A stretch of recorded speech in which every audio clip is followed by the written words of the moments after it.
오늘 본문에는 신앙생활에서 믿음과 행위가 어떤 관계에 있는지 이것을 정확하게 알려주고 있습니다.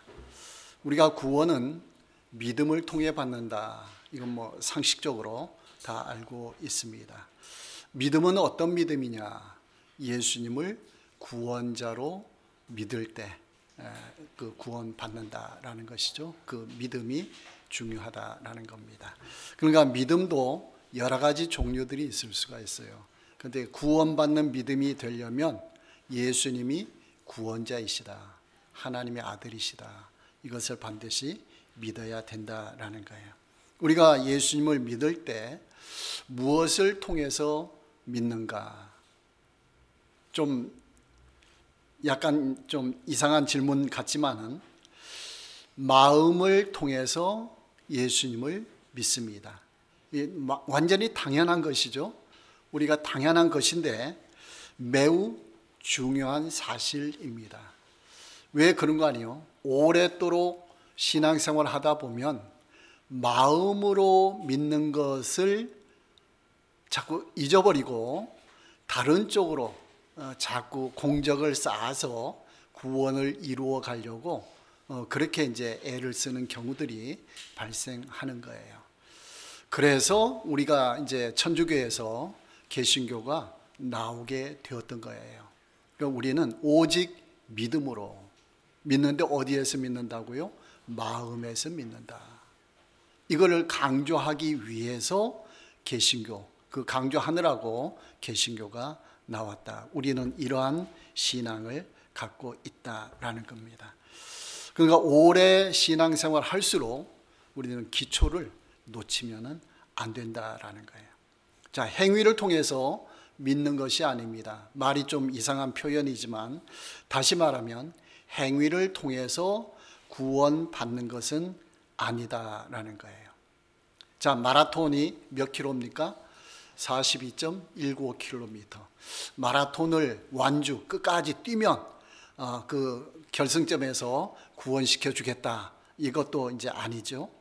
사업을 잘 해가지고 돈을 잘 벌어서 한 100억 주면 벌어야 구원시켜 주겠다. 이것도 아닙니다.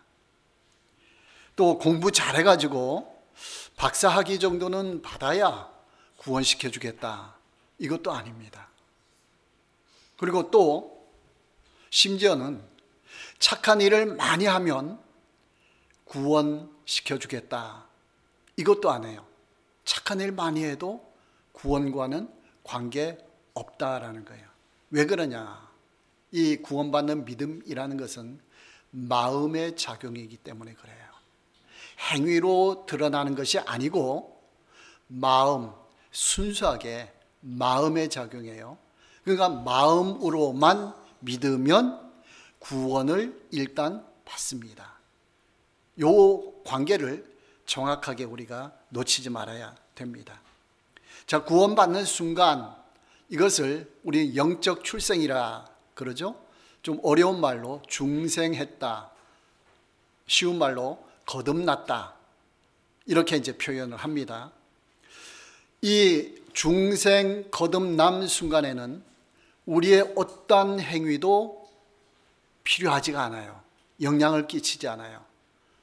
쉽게 비유적으로 갓난 아기가 이제 태어나잖아요. 갓난 아기가 태어날 때 순전히 부모님에 의해서 태어나는 거예요. 갓난 아기는 자기 스스로가 어떤 행위를 해서 내가 태어났다, 이런 아기는 없어요. 그러니까 영적 출생도 마찬가지예요. 영적 출생할 때도 우리가 어떤 행위를 발휘해서 구원에 영향을 끼치지는 못한다라는 거예요. 순수하게 누구에 의해서요? 하나님에 의해서. 그럼 우리가 믿는다라고 하는 것과 우리가 믿을 때 행동하는 것, 이것은 어떤 관계에 있는가? 이 부분을 우리가 이제 정확하게 알아야 된다라는 거예요. 자, 로마서 10장 9절 잘 알고 있죠. 여러 번 강조했는데요. 내가 만일 내 입으로 예수를 주로 시인하며 또 하나님께서 그를 죽은 자 가운데서 살리신 것을 내 마음에 믿으면 구원을 받으리라 했습니다. 구원의 가장 중요한 내용이 여기에 포함되어 있어요. 자, 첫 번째 조건은 예수님을 구원자로 믿느냐, 하나님의 아들로 믿느냐, 요거예요. 요게 이제 구원을 가장 1차적인 조건이고, 그 다음 문제가 마음에 믿으면 이거예요. 마음으로 믿으면. 여러분 마음속에 예수님을 구원자로 믿습니까? 그러면 구원 받은 거예요, 안 받은 거예요? 영적 출생한 거예요, 안 한 거예요? 영적 출생한 거예요. 그러니까 우리가 착각하기를 구원 받은 것과 행위와 자꾸 연결시키기 때문에 내가 선한 행위를 많이 해야 되는데 지난 주간에 나는 행위를, 착한 일을 많이 못했다, 그러니까 나는 구원받지 않은 것 같다, 이렇게 생각하면 이거는 잘못된 생각이에요. 아, 내가 구원은 받았지만 착한 일을 많이 못했다, 그러면은 하나님 죄송합니다, 이거는 맞아요. 그런데 착한 일을 많이 못했다고 해서 아, 나는 구원받지 않은 자 같아, 이러면은 이건 문제가 있다는 거예요. 그 부분을 정확하게 잘 구분을 해야 됩니다. 마음으로 믿어야 한다라는 거예요. 행위가 여기에는 개입이 안 된다. 어떤 때는요, 영적 출생할 때는. 자, 그렇다면 내가 승용차를 타고 교회에 왔어요. 오늘도 내 발로 교회에 왔어요. 자, 과거에 처음 예수님 믿을 때 생각해 보면은 그때도 누군가 전도해 가지고 내 발로 교회에 왔어요. 그리고 믿게 되었어요. 자, 그럴 때 내 발로 교회에 왔는데 그러면 이 행위는 어떤 행위인가? 이런 행위조차 필요하지 않는 것인가? 이 문제를 우리가 잘 다뤄야 됩니다. 자, 칼빈이 이 문제에 대해서 정확하게 설명을 하고 있습니다.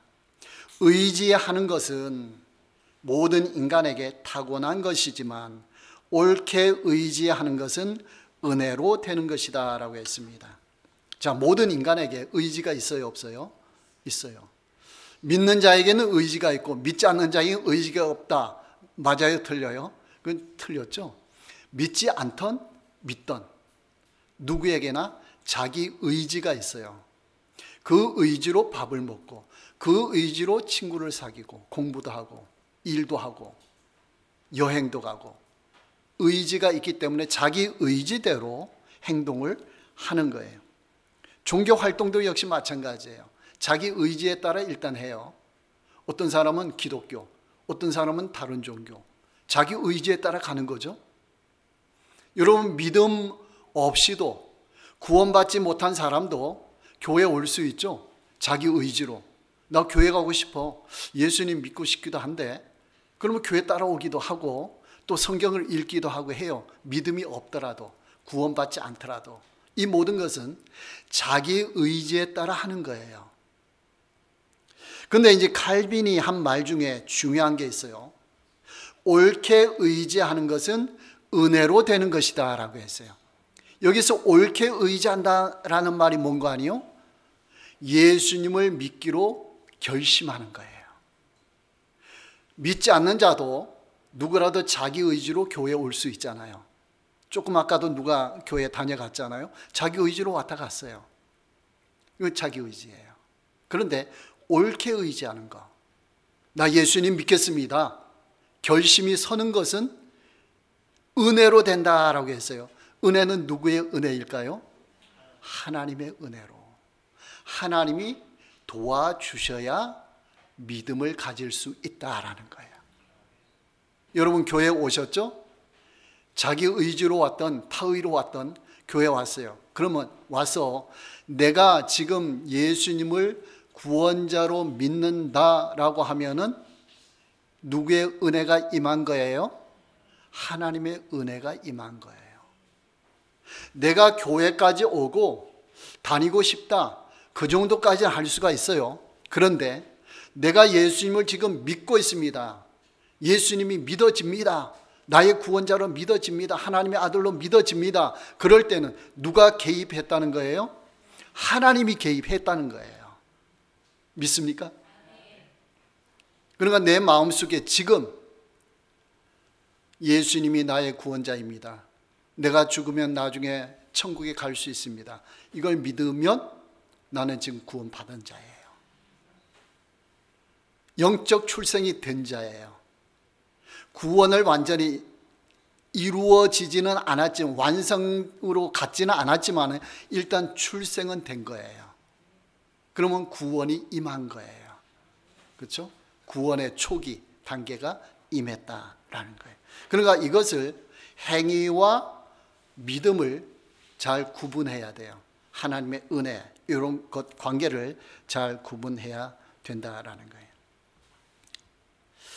자, 그러니까 예수님을 믿는 것은 반드시 누구의 도움이 필요한 거예요? 하나님의 도우심이 필요한 거예요. 내 의지, 행위만으로는 예수님을 믿을 수 있을까요? 없을까요? 믿지 못합니다. 내 의지로만 해서는 안 돼요. 내 행위로만 해서는. 예수님을 믿기로 결정되고 결심하는 서는 것에는 누가 도와주신 거예요? 하나님께서 도와주셨다라는 거예요. 만약에 내 의지, 행위로만 믿기로 하며 구원받는다 그러면 누구라도 교회 와서 믿겠습니다, 믿겠습니다. 그러면 다 구원이 되잖아요. 세례 받을 필요도 없이 그냥 믿겠습니다, 믿겠습니다 하면은 다 구원이 이루어지는 거예요. 내 의지, 행위대로만 하면은. 근데 구원은 그게 아니다라는 것이죠. 누가 개입해야 돼요? 하나님께서 만나 주셔야 된다라는 거예요. 그러니까 우리가 예수 믿는 믿음은, 내 속에 가지고 있는 믿음은 누가 도와주셨다는 증거예요? 하나님이 도와주셨다는 증거다. 그것이 바로 내가 구원받았다라는 증거가 된다라는 거예요. 내가 예수님을 지금 믿고 있다. 예수님은 나의 구원자이십니다. 지금 마음속에 믿어지고 있으면 나는 구원받은 자다. 영적 출생한 자다. 난 거듭난 자다. 여러분, 이 구원의 확신을 가지시기 바랍니다. 에베소서 2장 1절에서 5절 말씀 보면요, 그는 허물과 죄로 죽었던 너희를 살리셨도다. 4절에 보면은 긍휼이 풍성하신 하나님이 우리를 사랑하신 그 큰 사랑을 인하여, 5절에 허물로 죽은 우리를 그리스도와 함께 살리셨고 너희는 은혜로 구원을 받은 것이라. 우리는 허물과 죄로 죽어 있는 상태예요. 이 죽어 있다는 것은 하나님과 분리되어 있다라는 거예요. 하나님과 분리되어 있는 결과로 육체적인 죽음이 왔고, 그 다음에 영적인 죽음, 지옥에 가게 되어 있어요. 이게 우리의 상태였어요. 아담의 타락 이후에. 그런데 우리가 어떻게 구원을 받았느냐? 긍휼, 사랑, 은혜라는 단어가 있어요. 너희는 은혜로 구원을 받은 것이라. 이 은혜가 뭐예요? 하나님께서 너를 만져줬다라는 거예요. 믿음을 부어줬다라는 거예요. 이게 은혜가 된다라는 것이죠. 그러니까 우리를 구원한 것은 하나님의 긍휼, 불쌍히 여기심, 또 사랑, 은혜가 작용이 되어 있다라는 거예요. 그럼 내가 지금 예수님을 믿고 있다라는 것은 나는 지금 하나님의 사랑을 받고 있는 자다. 그렇게 되는 거예요. 자, 영적으로 죽어 있다. 불신 상태에, 예수님을 믿지 않은 상태를 우리는 영적으로 죽어 있다라는 거예요. 그래서 죽어 있다라는 표현이 어떤 의미라고요? 하나님과 분리되어 있다, 그 표현이죠. 그때는 자기 의지로 살아가는 거죠. 하나님과 관계없이 자기 의지로 살아가는 거예요. 영적으로 죽어 있다라고 표현할 때 육체적으로 죽은 거예요? 안 죽은 거예요? 아직 안 죽었죠? 살아있어요. 육체적인 생명으로는. 자, 의지를 발동해요, 안 해요? 자기 의지 발동해요. 그러니까 이걸 잘 유심히 잘 알고 있어야 돼요.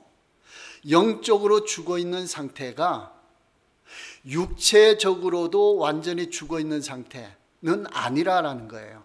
그러니까 허물과 죄로 죽은 너희를 살리셨도다, 이 표현은 그냥 죽어 있는 상태, 아무것도 못하고 있는 상태에 있는 사람을 하나님이 살리셨다, 그런 의미가 아니라는 거예요.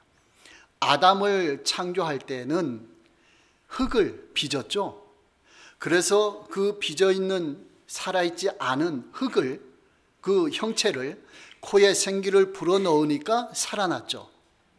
첫 창조 때는 그렇게 했어요. 완전히 그냥 가만히 있는 상태에서 그렇게 했어요. 그런데 재창조하실 때는 우리 육체의 생명이 있는 거예요. 사람의 의지도 있는 거예요. 그에 따라 활동을 하는 거예요. 그 상태에서 구원해 주신 거예요. 이걸 우리가 알아야 돼요. 그러니까 영적으로 죽어 있다, 하나님과 분리되어 있어도 살아 움직이는 거잖아요. 그렇죠? 믿지 않는 자들 똑같이 우리하고 움직이고 있잖아요. 겉으로 보기에는 똑같이.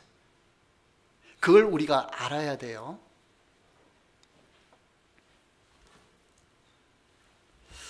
그러니까 육체적 생명도 있고 의지도 있다. 영적으로 하나님과 분리되어 있지만은 그 상태에서 하나님과 다시 연결시키는 것이 구원이에요. 분리된 것을 연결시키는 것이 구원이에요. 그 연결시키는 수단이 믿음인 거죠. 하나님의 은혜로. 그렇기 때문에 믿는 자나 믿지 않는 자나 살아가는 것 겉으로 보면 똑같아요. 교회 오고 안 오고 그런 차이지, 겉으로 볼 땐 똑같아요. 근데 속으로 보면 어떤 차이가 있어요? 하나님과 연결되어 있느냐, 하나님과 분리되어 있느냐, 이러한 차이라는 거예요. 이게 천지 차이, 천국과 지옥의 차이가 되는 거예요. 겉으로 보기엔 똑같아도.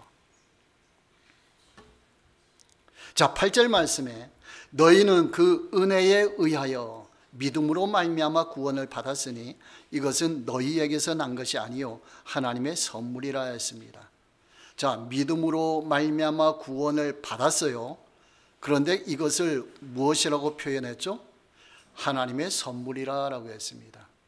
자, 믿음으로 말미암아 구원을 받았다라고 하면은 우리의 공로, 우리의 행위가 거기에 들어가 있으면은 선물이라는 표현 안 하고 우리를 보고 야, 너 잘했다, 네가 잘해서 구원받은 거야, 하나님 그렇게 말씀하셨을 거예요. 그런데 믿음으로 말미암아 구원받았다라고 하면서 이것은 내가 너희에게 준 선물이다, 그렇게 했어요. 그러니까 믿음도 선물인 거예요. 구원도 선물이 되는 거예요. 이거 지금 조금 설명을 했죠. 이것은 이제 좀 더 설명을 드릴게요. 자, 하나님의 선물. 선물 그러면은 값을 지불하면은 선물이에요, 안 해요? 선물이 아니에요. 선물은 거저 주는 게 선물이에요. 공짜로 주는 게 선물이에요. 대가를 지불하고 값을 지불하면 선물이 안 되는 거예요. 그러니까 우리가 구원받을 때에 우리의 대가가 거기에 들어갔다, 우리의 어떤 값이 거기에 치루어졌다, 그러면 이건 선물이 아닌 것이 돼요. 아무것도 안 들어갔으니까 선물이라 그렇게 표현하는 거예요. 자, 그러면은 아까도 말씀드렸습니다만 내가 교회에 왔어요. 내가 믿었어요. 내가 왜 대가가 아니고 선물이라고 하는가? 자, 믿음이라는 것은 하나님께서 우리가 노력한 대가로 주시는 것이 아니고 우리를 불쌍히 여기셔서 주시는 거예요. 이걸 잘 알아야 돼요. 자, 아주 극단적인 예로 예수님을 막 반대하는 사람들이 있어요. 믿는 자들을 핍박하는 사람들이 있어요. 그런데 그 사람이 갑자기 변화되어서 예수님을 믿어요. 그러면 그 사람은 공로가 있어요, 없어요? 그건 전혀 없죠. 요즘 말로 1도 없죠. 그렇죠? 그 사울과 같은 경우, 사울은 예루살렘에서 다메섹으로 가면서 예수 믿는 자들을 핍박하기 위해 붙잡아 감옥에 넣기 위해서 갔잖아요. 가는 도중에 예수님 만났잖아요. 그 구원받았잖아요. 만나고. 그 사울에게는 공로가 있어요, 없어요? 전혀 없어요. 오히려 반대예요. 구원이 대가로 주어진다면 사울은 구원 못 받았어요. 은혜로 받은 거예요. 왜? 나를 핍박하는 반대하는 자이지만 하나님이, 예수님이 불쌍히 여겨 주면서 구원을 시켜주신 거예요. 그러니까 이 사울은, 바울 사도는 엄청 은혜를 강조해요. 오늘 본문도 사도 바울이 지은 성경이잖아요. 은혜를 강조해요. 하나님의 주권을 강조해요. 나는 아무 공로가 없다. 나는 예수님을 반대하고 핍박하는 자였는데 나에게 구원을 주셨다. 이걸 은혜를 많이 강조하는 특징이 있습니다. 그런데 이제 일반적으로는, 그건 특별한 경우고, 일반적으로는 자, 예수님을 믿고 싶고 자신의 의지를 발동하는 사람, 이런 사람들을 하나님이 불쌍히 여기고 하나님이 믿음을 주시는 거예요. 자, 그때 믿고 싶다, 교회에 왔다, 그것은 누구의 의지로 한 거예요? 자신의 의지. 물론 나중에 보면은 하나님의 은혜다 이렇게 또 깨닫게 되지만은 일단 그 상황을 보면은 내 의지로 왔잖아요. 그런데 그 의지가 하나님이 감동하는 의지는 아닌 거예요. 그걸 우리가 알아야 돼요. 그 의지를 보고 하나님이 불쌍히 여기서 주시는 거예요. 여러분, 아기들이 자기 용돈 가지고 부모님 뭐 사탕이나 과자나 하나 사드리잖아요. 그러면 부모님은 그보다 훨씬 더 큰 걸 주시잖아요. 그렇죠? 그게 대가로 주는 거예요? 아니죠. 그 자녀가 그 사탕 하나 안 먹어도 되고 별로 필요 없는 거지만은 그 하나를 보고서 하나님이 사랑스러워가지고, 부모가 사랑스러워가지고 막 부어주는 거예요. 그러면 그 사탕 하나 드린 것이 대가예요, 아니에요? 그건 대가라고 볼 수가 없는 거예요. 우리가 그렇게 알아야 돼요. 그건 대가가 아니에요. 하나님의 마음을 움직인 거죠. 사랑스럽게 여기시도록, 불쌍히 여기시도록 움직인 거죠. 그렇게 볼 수가 있다라는 거예요. 그러니까 우리가 이제 그 9절 말씀에 행위에서 난 것이 아니니 이는 누구든지 자랑하지 못하게 함이라라고 했습니다. 이게 이제 같은 의미가 되는 거예요. 자, 우리의 행위의 대가로 구원을 주시는 게 아니고 하나님의 은혜에 따라 선물로 주신다. 이 9절에 나온 행위는 선한 행위, 그러니까 구원받을 만한 대가의 행위, 이거는 아니다라는 거예요. 그런데 자기 의지로 교회에 나오고 싶다, 뭔가 하고 싶다, 요것하고는 차이가 있다라고 했어요. 요것하고는. 왜 그러냐? 지금도 말씀드렸지만은 천국 가는 티켓이에요. 구원은. 그렇죠? 천국에 가요. 여러분, 우주 여행 뭐 최근에 한 사람도 있었죠. 몇백억 들여가지고 우주 여행 했어요. 우주 여행 한 번 가는데도 몇백억 들어요. 자, 그런데 천국 가는 거예요. 여러분, 돈으로 같이 따질 수 있어요, 없어요? 얼마 있으면은 천국 갈까요? 우주 여행 한 번 하는 거, 육체적인 생명 갔다 와도 죽어요. 그런데 천국 가는 거는 영원한 생명을 주시는 거예요. 육체적 생명도 엄청 귀한데 영원한 생명은 얼마나 귀할까요? 값으로 따질 수 있어요, 없어요? 계산이 안 돼요. 그러니까 우리 인간 중에는 천국 가는 티켓을 살 만한 사람이 없는 거예요. 마음 상태나 여러 환경적으로나. 그렇죠? 우리는 죄악 가운데 있잖아요. 그러니까 하나님이 불쌍히 여겨주고 사랑스럽게 여겨주지 않으면 우리는 티켓을 구할 수 없는 상태예요. 우리가 이걸 알아야 돼요. 그러니까 우리는 그냥 하나님의 마음을 움직일 뿐이에요. 감동시킬 뿐이에요. 조그만 걸 통해서. 이게 우리의 의지와 행위가 된다라는 거예요. 그러니까 대가는 아니다라는 거예요. 대가는. 구원을 값을 지불하고 구원받았다. 이건 아니라는 거예요. 내가 이런 착한 행위를 많이 했더니 하나님이 구원시켜 주셨다. 그런 간증하는 사람 들어봤어요? 안 들어봤어요? 그런 간증은 없죠. 그렇죠? 왜요? 구원은 선물로 주신 거니까.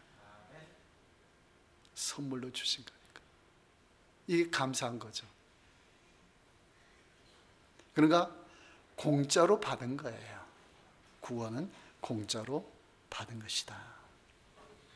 그러니까 우리가 이렇게 생각해야 돼요. 하나님, 나 교회에 왔습니다.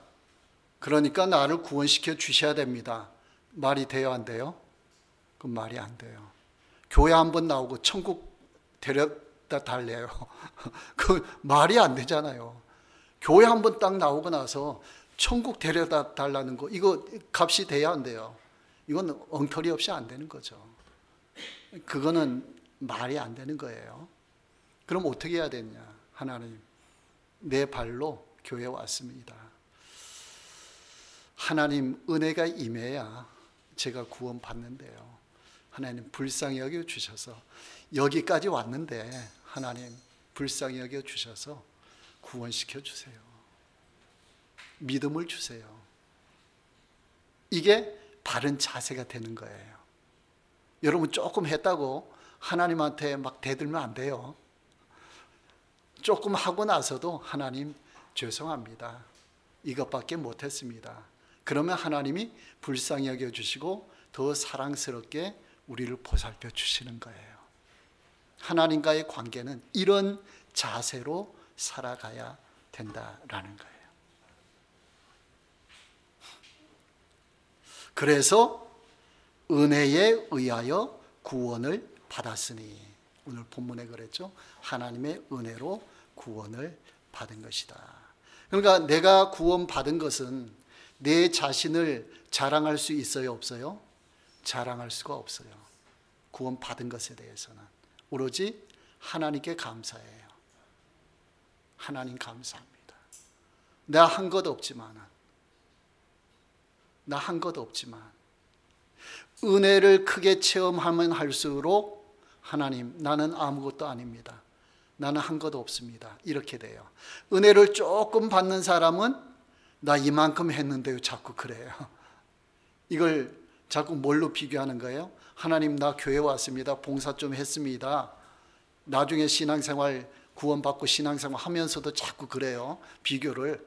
나 천국 데려주고 큰 걸로 하나님 해 주셔야 됩니다. 자꾸 대가로 자꾸 하려고 해요. 값을 자꾸 따지려고 하는 거예요. 그럼 하나님이 별로 안 좋아하셔요. 그런 거는. 그건 교만이라는 거예요. 하나님 앞에 겸손하게. 하나님, 제가 한 것이 무엇입니까? 보리떡 5개, 물고기 2마리, 이 도시락 1개가 무엇입니까? 그러나 하나님은 하실 수 있습니다. 예수님은 하실 수 있습니다. 그랬더니 5,000명을 먹이고 남았어요. 그런 역사들이 일어나는 거예요. 그러니까 우리의 공로, 이건 개입이 안 되고 하나님의 은혜로, 하나님의 은혜로. 우리가 하는 것은 하나님의 마음을 움직이는 수준이에요. 하나님께 감동을 드리는 수준이에요. 그걸 보시고 불쌍히 여기시고 사랑스러워서 우리에게 부어 주신다라는 거예요. 여러분, 구원 문제에 대해서는 당당하시기 바랍니다. 왜? 하나님이 공짜로 주셨으니까, 은혜로 주셨으니까 이건 누리시기 바랍니다. 내가 좀 잘못했다고 구원 취소하거나 이건 안 해요. 하나님 앞에 우리는 죄송한 마음으로 계속 살아가면 은혜의 역사가 계속 부어지게 되는 겁니다. 자, 그러면 신앙생활 하면서 행위가 아무 뭐 별 볼 일 없는 것인가? 행위를 그냥 할 필요 없는 것인가? 그게 아니에요. 구원 받을 때는 행위가 필요 없어요. 은혜 받을 때는 행위가 필요 없어요. 그런데 오늘 본문 10절 말씀에 보면은 우리는 그가 만드신 바라 그리스도 안에서 선한 일을 위하여 지으심을 받은 자니 이 일은 하나님이 전에 예비하사 우리로 그 가운데서 행하게 하려 하심이니라. 여기 선한 일이 있죠. 이게 선한 행위예요. 선한 행위는 언제 하느냐? 하나님이 구원시켜 주셨으니까 감사하는 거죠. 그렇죠? 하나님이 선물 주시고 은혜를 베풀어 주셨으니까, 천국 가는 티켓을 주셨으니까 얼마나 감사해요. 그렇죠? 그러니까 우리는 죽도록 충성할 수가 있는 거예요. 감사해서. 구원받는 과정에는 우리의 선한 행위, 공로가 아무 필요가 없지만 구원받은 후에는 감사하는 마음으로 하나님을 위해서 선한 일을 많이 하는 거예요. 하나님이 그 일을 위해서 우리를 구원시켜 주셨다라는 거예요. 하나님은 먼저 주시고 우리를 하도록 해 주신다라는 것이죠. 자, 요 관계를 정확하게 아시기 바랍니다. 구원받을 때는 행위가 필요 없어요. 착한 사람 구원시켜주고 좀 나쁜 짓 하는 사람 구원 안 시켜주고 이거 없어요. 그러니까 하나님의 은혜로, 하나님의 선물로 주신다. 그러니까 내가 지금 예수님을 믿고 있다, 내 마음속에 믿음이 있다라는 것은 하나님이 은혜를 베풀어 주신 증거고 나는 영적으로 출생했다는 증거예요. 이제는 앞으로 어떻게 해야 돼요? 공로로 자꾸 하나님 앞에 나아가려고 하지 마시고, 공로해봐야 하나님이 그 공로 크게 인정할 수도 없는 상황이에요. 우리의 공로는 해봐야 우리가 얼마나 하겠어요. 겸손한 자세로, 하나님 이 도시락 한 개입니다. 하나님 이거 부족합니다. 그런 자세로 계속 가다 보면 하나님이 우리에게 은혜를 더 부어주시고 더 크게 역사해 주시는 거예요. 이것이 우리의 신앙생활이다라는 것이에요.